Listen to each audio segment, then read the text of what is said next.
mushroom cloud. Witnesses and police said someone threw some incendiary device at the mosque around noon Friday. The fire burned the front doors and spread to the lobby before firefighters put it out. Everyone got out safely, and mosque members were forced to pray on the streets outside. Have you seen the brothers over there that had praying on the outside? That's one of the obligations that we do. We pray. We do our prayers. They had to do over here on the dirt, not on the rug, but that's what we do. We do pray, give a little message, a positive message, then we go back to work. This attack comes a year after someone fired several shots into the same mosque. That shooter was never caught. If you work a mosque, I'm sure you could imagine, or any church really, but a mosque, it's in the back of your mind. The Riverside County supervisor compared the firebombing to what happened in San Bernardino last week, an hour west of the mosque. If in fact, as it appears, a potential act against this church for reasons of because of the religion, I would think that was terrorism. And terrorism is terrorism, no matter whether it's like we saw in San Bernardino or someone who reacts. They're both terrorists. California Congressman Paul Ruiz called for the firebombing to be investigated as a hate crime. And according to the Council on American Islamic Relations, this has been a record year for anti-Muslim acts. According to their latest report, there have been more than 60 accounts of harassment and vandalism reported.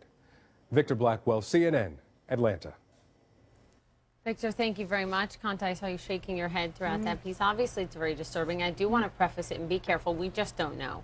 Early stages of the investigation. It happened yesterday. They're looking at it as potential arson. No one's saying terrorism at this point in time. What's your reaction? It's worrying, especially several days ago there was an assault on a Muslim shopkeeper here in Astoria, Queens. And a pig's head thrown at a mosque in Philadelphia. Yes, I think what we can derive from this, the authorities will investigate it, but extreme speech leads to extreme acts. And what we're seeing not only from Mr. Donald Trump, but elsewhere, the invective directed against Muslims, a response out of fear, really does true damage. Let me push back on that, though, because you have to be very careful to tie anything that any politician on either side has said to an act which potentially, if it is by someone intentionally, would be possibly a deranged individual. That's a fair point. To be very clear, I'm by no way insinuating that Mr. Trump is responsible for this this damage to this mosque.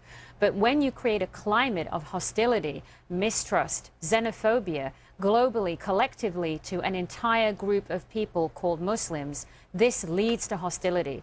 The problem is, jihadism happened here in San Bernardino. The jihadists that conducted it were Islamists who are Muslim. All Islamists are Muslim, but all Muslims are not Islamists. And that nuance has been missing not only from the GOP presidential campaign, but from the national discourse for years. And we have to talk about Islamism, a radical political totalitarian ideology, which can be violent and non-violent, and distinguish it from peaceful followers of Islam, who make a great home here in the United States, which the United States shelters them to do that. Your new official home, becoming an American citizen here. Thank you. Just yesterday. Thank you again, Qanta. Appreciate having you on.